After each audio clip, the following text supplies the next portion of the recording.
Okay, hi everyone, and welcome to the PropLinq AI podcast, where we explore bold ideas and real stories from the intersection of real estate, technology, and impact. I'm Stuart Quintal, the founder of PropLinq AI. We help real estate businesses scale smarter using AI-driven systems, but we're also passionate about spotlighting leaders who are doing business with a deeper purpose. Today's guest is someone who embodies that perfectly, and it's somebody I met recently, Michael Pink, the founder of MAP Real Estate in Chicago and a pioneer in socially responsible brokerage models. Without giving away his age, for nearly 3 decades, Michael has refined what success looks like in real estate by giving 10% of his firm's gross landlord-paid commission to charitable causes and empowering clients to support communities through every transaction. Michael, it's a great pleasure to have you on the show. Thank you, Stuart. Now, before we jump into, I guess, the business model and your business or businesses, I want to start with something a bit more personal. You recently went through a major health milestone. Could you share a bit more about what's going on and how that's influenced your perspective on life and work? Yeah, I was diagnosed with Parkinson's September of 23. And if it was never clear to me before, it's clear to me now that there's not much time left. And so I feel really just all the more impassioned to do business this way and to promote this way of doing business so that hopefully when I'm gone, this continues to grow. All right, appreciate you sharing that, Michael. Now, sort of if we take a step back prior to these personal health issues, take us back to how MAP Real Estate came to be, sort of what led you into the commercial real estate space, and when did you decide it would be more about than just transactions? Well, I had the opportunity to start over again because my first business venture failed, and I came back to Chicago and got into what was essentially a consulting practice, which is commercial real estate brokerage. My clients are always and only corporate tenants. I went into the tenant rep side of the business, but it really is a consulting practice. We had begun to represent for-profit and tax-exempt clients when we opened our doors. And so after 9 years in 1995, we decided to try to do business a little bit differently. We were being paid by the landlord, never by our client, which is bizarre to begin with. And so we had the idea that if we represented nonprofits, we could say to them, there is no fee for our clients. And when we are paid the commission, we would like to give you 10% of that commission. And we chose 10% not because of any particular moral orientation or religious ethic, but really simply because we wanted the money to be a significant amount each time. So it was 10% of the gross. And we did this with nonprofit clients, but we also did it with for-profits. And we did it as a business practice. We called the business practice investing in communities because we never really knew how our money would be used. And so for us, it was quite an informative name, even though it doesn't mean much to the public. We began to give a written pledge to each client saying that we were going to give them 10% of our commission. And we did it that way so that it would be License Act compliant in the state of Illinois, but that really turns out to be across the United States. In 40 states, we learned it was License Act compliant to give any part of your commission to your own client.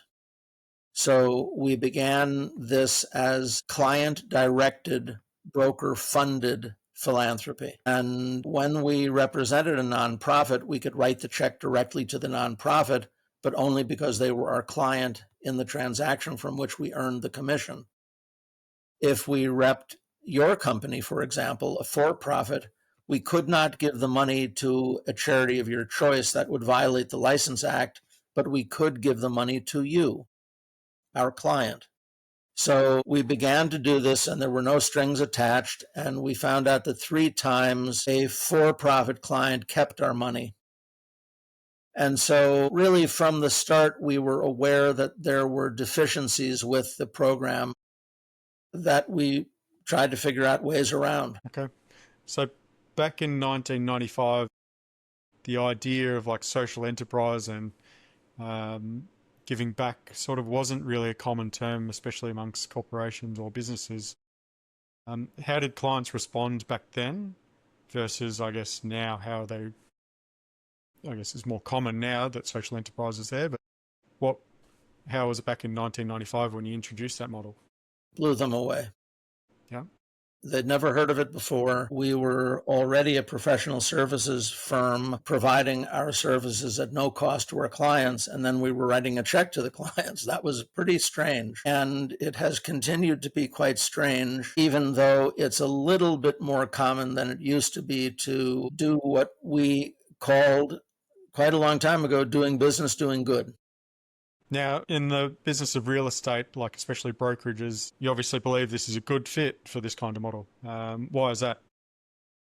Well, a brokerage seems ideally well suited, real estate brokerage, because there are, and now I'll reveal something about the industry that everyone should know anyway, which is to say that there are too many brokers chasing too few deals. It's the only reason that I can come up with why it's common practice to pay as much as 30% of the commission as a referral fee. Granted, there are industries like law where there are referral fees paid of, I think, a third of the fee, but it's quite a different proposition because even though the payment of a referral fee might be industry standard in both of those professional services specialties, law and real estate brokerage, it is only in real estate brokerage that someone else is paying the commission. For the services that are enjoyed by and accrue to the benefit of the corporate tenant, the landlord, so far, nearly 40 years later, continues to always pay the commission. So it was an opportunity for us really to capitalize on a number of aspects of our industry. One, fierce competition among brokers, causing marketing to be the biggest expense that brokerage companies and licensees have, at least according to all the ones that I've ever spoken with. And that is coupled with the norm in the industry that it is not the consumer of the professional services that pays the bill. Part of this journey, I guess, of doing business and doing good, you became a certified B corporation. How has that shaped or validated the work you've been doing? Well, it's interesting that you ask that because I will tell you that I felt no need to seek certified B Corp status for quite a long time. And then it seemed to me that even though we didn't need the badge of honor, so to speak, of being a certified B corporation, we could make an additional contribution to the world by virtue of joining that community. And so we found out about the existence of B Lab when I went to the Social Enterprise Alliance Summit in Chicago. The summit was held at different places around the country every other year, and that year it was held in Chicago. So it was very easy, very inexpensive for me to attend, and it blew my mind. I learned for the first time that there was a whole world of people who looked at business the way I did, which is to say that you could do business and you could do good. And if you did business doing good, you could do both of them and more of both of them. So we became a certified B corporation relatively recently. It was in 2022. We had been members of the Social Enterprise Alliance, which was the only thing I had heard of at the time for our approach. And we had been a member of SEA for a number of years, and it seemed to be going through pretty significant evolution. So we became certified B in 2022. Our score was high enough that we were among the top 5% internationally. And so B Lab put us on a list which they call Best for the World. Our recertification score was significantly higher than it was in 2022. So perhaps we would again land on the list of best for the world had B Lab not discontinued the list. Okay. So we're proud members of the community, and now what we would like to do is work within the Certified B community to spread the word about investing in communities. I would have to think that if anybody is receptive to the message that we have, it would be the Certified B community. Yeah. Now, sort of moving the conversations from the map real estate, I want to sort of talk a bit more about the investing in communities that you've set up and that business, because that's sort of trying to scale this model, but I guess you're trying to scale it now to a different aspect. Can you talk about investing in communities? Sure. So investing in communities began as a business practice. It became a 501c4. And the reason we chose C4 status instead of the more familiar C3 status is because we wanted to promote companies. And we believe and still believe that C3s really are not in the business, ought not to be in the business of promoting for-profits. C4s, however, can do that. Business associations are 501c4s. Subsequent to that, real estate brokers themselves were not in massive numbers and not quickly availing themselves of a License Act compliant way to add philanthropy to their marketing repertoire if and when they chose to. So we sort of rotated the model and realized that instead we could reach out potentially to the people that brokers would like to represent. I'm referring now to the world of prospective clients. Every one of us is a prospective client of a real estate broker. And we have a variety of strategies that we've now developed for how we would like to try to roll this out to consumers. And the core constituencies of investing in communities are nonprofits, the people who support nonprofits. We refer to them as consumers who care. Mm-hmm. And businesses that would like to attract consumers who care. Well, if you think about it, I'm on thin ice here, I'm guessing, but I think every company would like to attract consumers who care. How do companies go about showing that they're worthy of the devotion of such customers? Well, that remains to be proven. Certified B, we think, is one of those ways. And so we think that by targeting the Certified B community, we can find both interested individuals for typically residential commercials, purchase and sale, as well as interested companies for commercial purchase and sale and commercial leasing. And we hope that the companies are smart enough to realize that they can go about doing their real estate business, at least, in just a very slightly different way, a way in which they can avail themselves of significant funds, not at their own expense, which will then be able to be given to charities that align with the mission, the product, the purpose of the company. With regard to rotating the model and targeting consumers, we realize that as a member of the Certified B community, and this remains to be proven, but the theory is that we're dealing with a community of companies that ought to be highly motivated to engage with investing in communities and to use it, because if nothing else, they could choose the same charities that they support as a Certified B or the same cause or focus area. And we also have a world of consumers, namely the clients and the customers of Certified Bs, and frankly, other social enterprises. And we think that those customers would like the idea of investing in communities. And so we think that at one and the same time, we have a receptive audience for commercial transactions. Those would be the Certified Bs themselves. That will be commercial purchase and sale and leasing. And their customers, we think, will be primarily residential, and that will be purchase and sale of residential. Have you seen a lot of interest from agents and brokerages looking to adopt this model?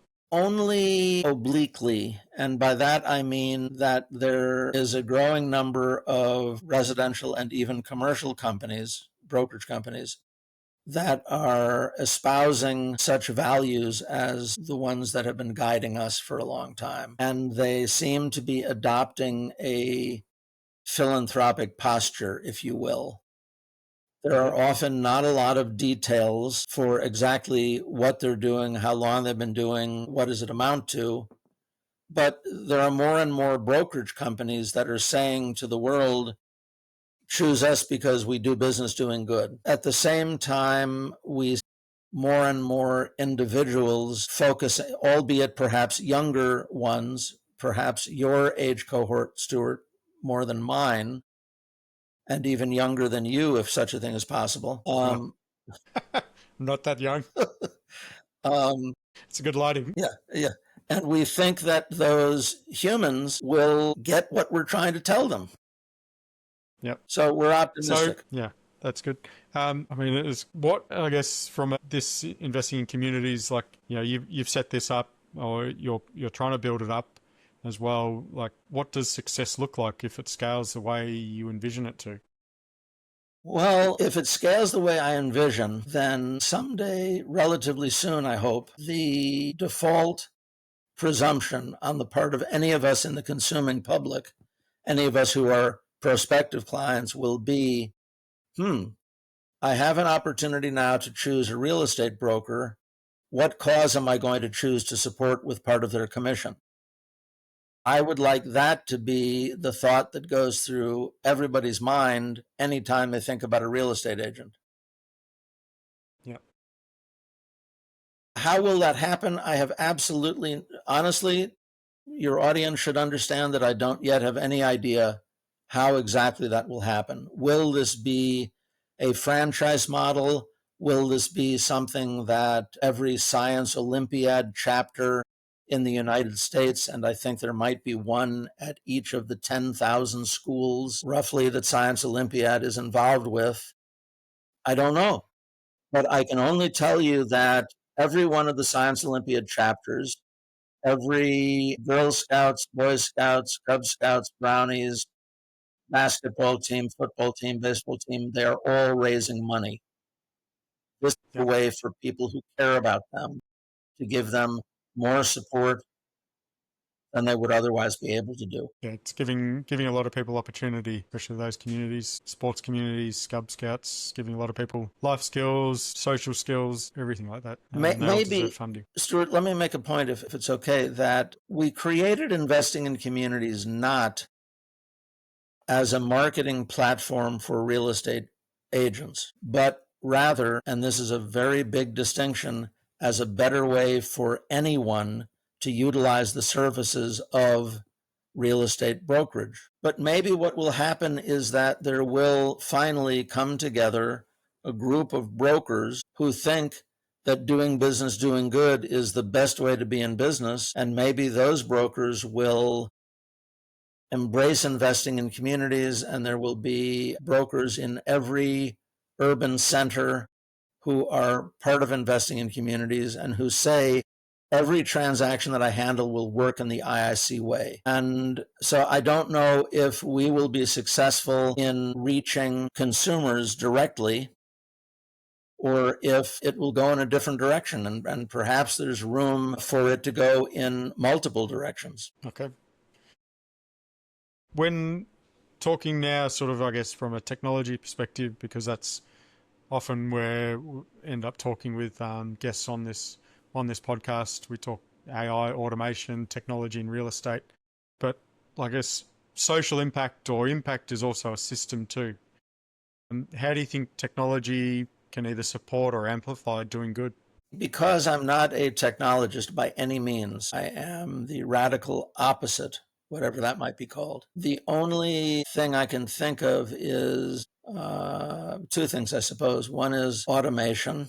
Technology is good at that. and the other is AI. And I sure wish I knew more about AI, because I have a feeling that AI will make this go crazy. Yeah. So I guess how, from that perspective then, how do you think you maintain human-centered values within an increasingly automated world? Well, the values that we want to maintain are the values of, I think I'm correct in saying, consumers who care. And so if we can figure out a way always to put the power of directing the funds in the hands of the consumer, that is a remarkably personal power, it seems to me. I mean, I tell people that they can use investing in communities to power their passion for free. I first thought of investing in communities in the way in which we are now discussing it when I came across an episode of Nova, I believe it was. It was called A Walk to Beautiful, and it was about a couple, I think, from Great Britain who moved to Ethiopia to establish a surgical clinic to treat obstetric fistula. That is a problem that affects women when they're delivering, and it can rupture tissues, which cause them to become incontinent. And as a result of that, they get thrown out of the community, and they have to live under a piece of tin if they can find one. And when I realized that for what I thought at the time, whether the numbers are actually equivalent or not doesn't really matter, but when I realized that for roughly the price of a pair of Air Jordans, a family in the United States could choose any broker they want, licensed in the state in which their real estate transaction would be, and that family could save the life of a woman in Ethiopia, I thought to myself, holy cow, I need to tell people about this. So, in terms of keeping it human, I don't think that there's a better way to do it than that.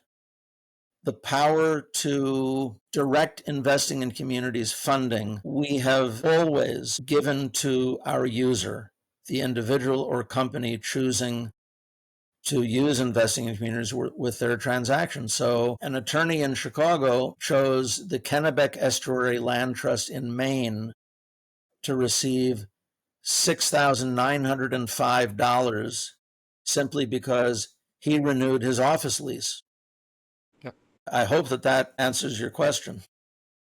Yeah, I mean, yeah, I guess it starts with purpose, and more people get on board the train. Looking ahead, like personally or professionally or philosophically, what's next for you? What do you hope to see more of in this business world? Philosophically, it is the power of consumers who care. To limit it to real estate brokerage would be a terrible shame. I don't have the brain power to do more than I'm doing. If I can pull off investing in communities with real estate brokerage, that'll be a pretty big contribution for me to have made. Imagine if you could buy virtually anything: a ping pong set, plane tickets, car rental, hotel stay, tennis rackets, tennis balls, tennis shoes, laces for the shoes, underwear, tennis outfits. If you could buy all of that stuff, and I'm using tennis as an example only, what if you could direct your purchase to a company and know that part of their profit supports what you care about as a consumer? It's the reason that certified Bs exist. In the most cynical viewpoint, what if companies that care exist only because they are smart enough to know that there are consumers who care? Does it matter? I don't think it does, really. Let us give our business to companies who care enough to have a social purpose and a profit purpose. Such companies are called social enterprises generally. Certified Bs are a very small minority of social enterprises generally.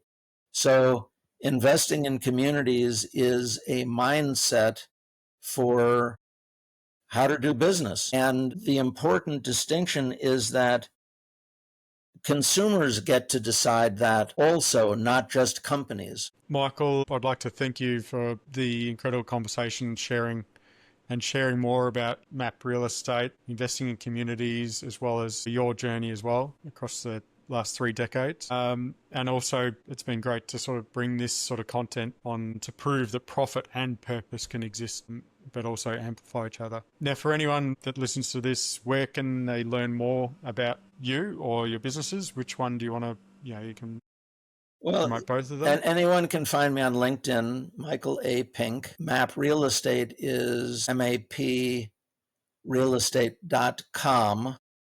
That's our website. And investing in communities is I would love to talk to other people who have similar interests. That's great. Thank you, Michael, and thank you for sharing this with everyone. Thank you very much for the opportunity, Stuart. It's really been fun to talk with you. Thank you. Appreciate it.